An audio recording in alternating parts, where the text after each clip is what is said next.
Hi, everyone, and welcome to a great conversation we're going to have today. My name is Beth. I'm a health detective, and I solve health mysteries that others can't using bioenergetic testing and health coaching. And today, I want to meet Marla Press. She's the founder of Speakers on Fire Academy.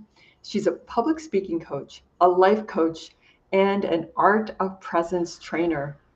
She coaches you to wow every room so that you magnetically attract more clients and wealth. I want you to meet Marla because Marla's mission is to help you speak so that people listen. She really shows you how to grab attention, connect to build trust, and inspire your audience so that you create action. And Marla will help you master your stage presence and master stagecraft, but there's so much more. Marla has published several books, including her most recent book, Cracking the Rich Code, which is endorsed by Tony Robbins. And in her group programs and one-on-one coaching, Marla uses her psychology degree, energy work, and targeted intuition. She's got unique exercises to help beginners and advanced speakers transform and fire up their success. So, if you want to attract more clients and wealth while experiencing more joy and be hot off the press, Marla Press is your coach. Welcome, Marla. Thank you so much, Beth. It's so great to be with you again and have this conversation. So important. Yes, we really need to be able to share all that we know. And the best way to do that is to know how to communicate effectively.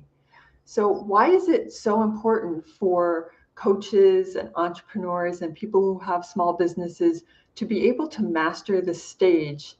And what kinds of stages are they? Yeah, great question. Because people often say, well, I'm not really a speaker. I own a business, but I don't really want to speak on a stage.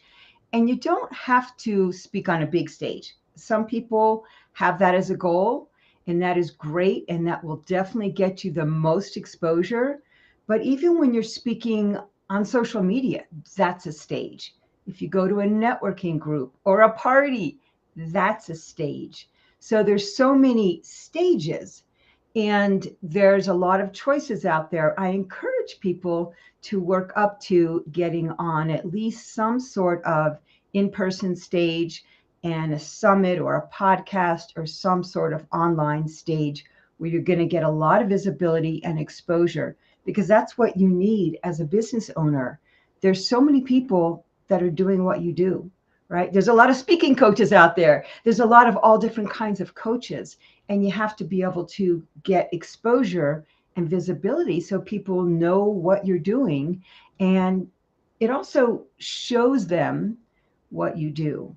So if you just post on social media, for example, you are letting people know what you do, but they're not getting a taste of you. They don't really know what you do. They don't get a feeling and a sense of who you really are. And that's what you get when you speak. So it's really, really important for the exposure, the visibility, and the connection. You're going to connect with people more when you're on any kind of a stage.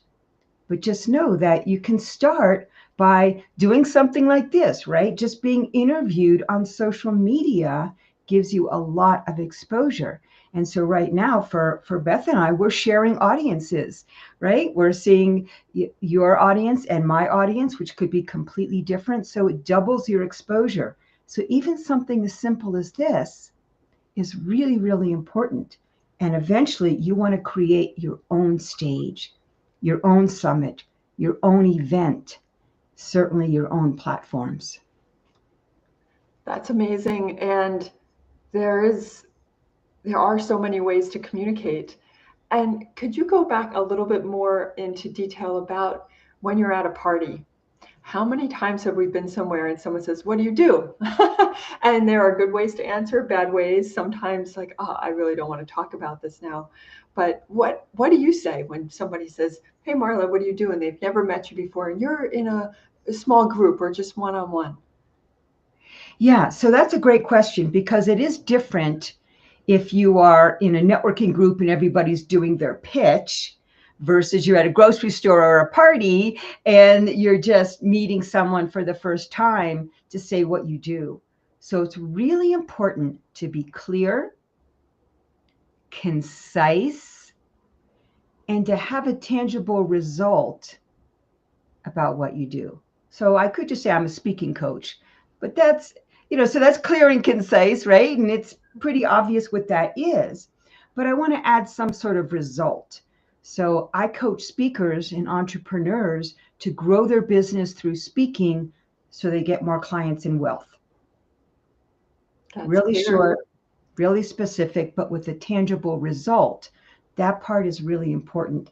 And then, sometimes you want to do something that's going to encourage a question afterwards. So, they might say, well, how do you do that? Right. And you want to encourage that. So there's a number of ways, and it depends on your business as to exactly what you would say. But those are the basics. And then when you're in a networking group, you usually have a full minute, which doesn't sound like much, a minute, but you usually have a full minute to really, have a teaching point, have a couple specific things you do, and have a call to action. So that is a whole other way of communicating. But yes, what do you do when someone just asks you? They used to call it an elevator pitch because someone could ask you in an elevator, and that's how much time you have is more like 15 seconds to say what you do clearly and concisely. Yeah, I like that. That's a great explanation. So, the work that you do as a speaking coach, how is it different? What sets you apart? Yes, I I focus a lot on energy and presence. And that is something that, it's not really woo woo. It's something that's very practical. How do you create the energy? Because communication is only 7% your words that you say. That's it. And most speakers worry way too much about what they're going to say. And do I help you with content? Yes. Is content important? Yes. Are your words really valuable and important? Of course. But it's how you deliver your words that is 70% of your communication. It's 20% your tone of voice. And what is that 70%? It's your body language. It's your energy that we can't put into words. It's kind of what, like when two people meet each other, there's a chemistry.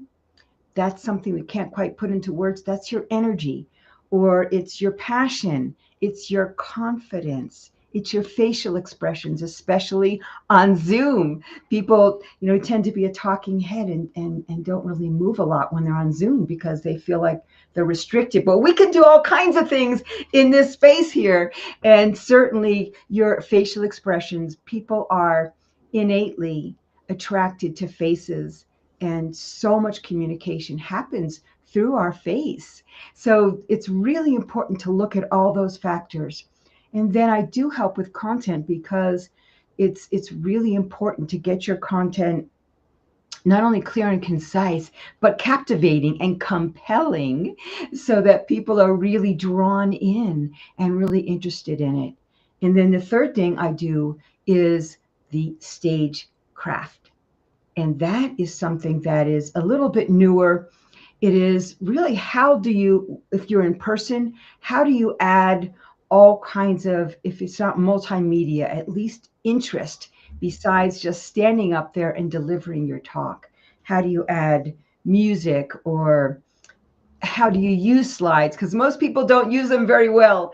How do you use props? How do you use the environment? And even when you're online, how do you do more? So I can show you an example in a minute of some things you could do even online. But it's how do you craft the entire stage and not just your words to make it really compelling and captivating. Well, there's a lot to that because yes, it's common to think, oh, we're only from here up and we are in a little screen. But I know my communications, raise my hands a little bit so that they're in the screen. And sometimes I remember to do that, and sometimes I don't. But yeah, having good, wise use of slides. Uh, Now, music, I would say that would probably be for an in-person event when you have uh, props and things like that. Although I guess there are some things that would work well on video presentations. But what is a big difference in engaging the audience between being live and all of the stagecraft elements that you talked about versus being online like we are now? And my hands are down here, and I don't have any slides. Where is the most fun for you? I guess there's elements to both that we need to master, right? Yeah, it's almost the same.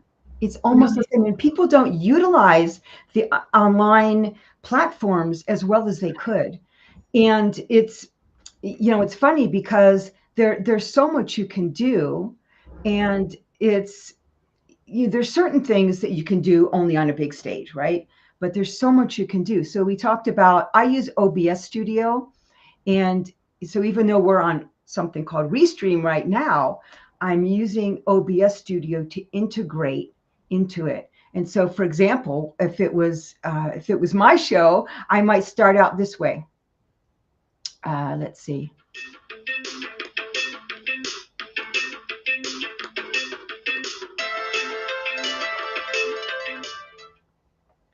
That's great. So so there's music, there's an official show intro as if we're in a studio, and it just makes you look so much more professional, and that's so easy to do. I created that pretty easily, and then I just have it, and I just click on a number and boom, it comes up.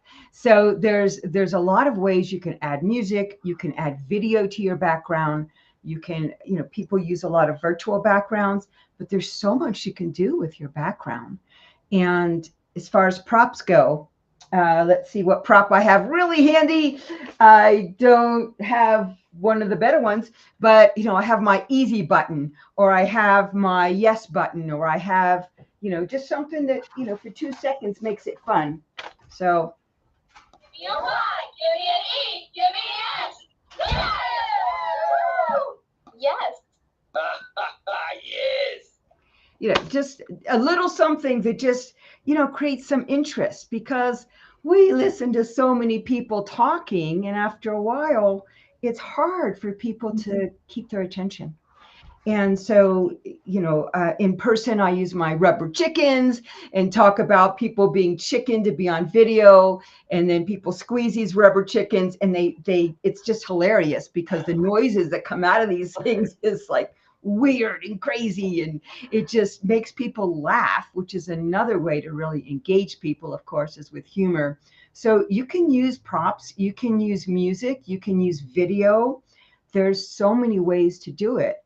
And, I don't use a lot of slides, I have to say, but if I'm going to use slides, there is a whole art on how to do that. And it's really important to understand the psychology behind using slides. That's another way, as a speaker coach, I am different because I use a lot of psychology. That is my degree, that is my background. And there's so much stuff that comes into being a speaker, whether it's the psychology of your audience, whether it's the psychology of the speaker. Like, what limiting beliefs have you been told or told yourself? And, do you have some body image issues? Are you worried about rejection? Are you worried about being too much? Are you worried about being too loud? What are the voices that you hear that subdue you, or even, really hold you back? So that's another way that it's really important to go through those as a speaker and just let go of it, so that you go from being a good speaker to being a great speaker. Fantastic. It's definitely a journey, one that I'm on, and mastery is a long way off, but being authentic, being true of who I am and the words I use and how I want to communicate is so vital, and that's what you express as well. In being authentic and true, I have read that having a virtual background sets up an automatic, might send off signals in the audience's mind that something's not authentic because they know it's a virtual background, and they know that, they might see your head disappearing or your hand disappear, and this is a wall behind me with a piece of fabric, and you have a beautiful bookshelf with lovely artifacts and some flowers in the corner there. What is your take on the authenticity when we want to communicate our presence, and yet there's something virtual there? Do you have any insight into that, or are you fine with whatever someone chooses, as long as your head doesn't disappear all the time? It's funny, virtual backgrounds have gotten better to the point where the whole head isn't disappearing as much, but it's still not as authentic. I totally agree with that. And people are curious, right? So they want to know all about you. And when you have a virtual background, yeah, you can have your books up there so people know what books you've written or something about your company up there. But, they really want to know, like, where do you live? What's your environment? So I have I have a lot of books because I've been through a lot of university and I've read all these books, and it does show a part of me. I also have some ballet slippers in the background because I used to be a dancer. I have pictures of my kids. So, I have kids. So it tells a story about who I am.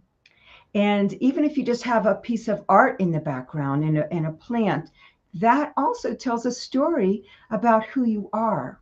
So why not give people even more of a piece of yourself than have this virtual background? And I like that you have you have art in the background instead of a virtual background. So that's definitely a step up from a virtual background.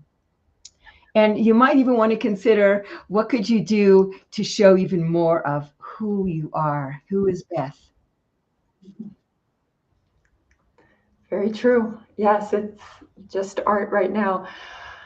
Yeah, as we all film and record from little corners of our homes, and some people have a whole office space, some people are tucked away somewhere.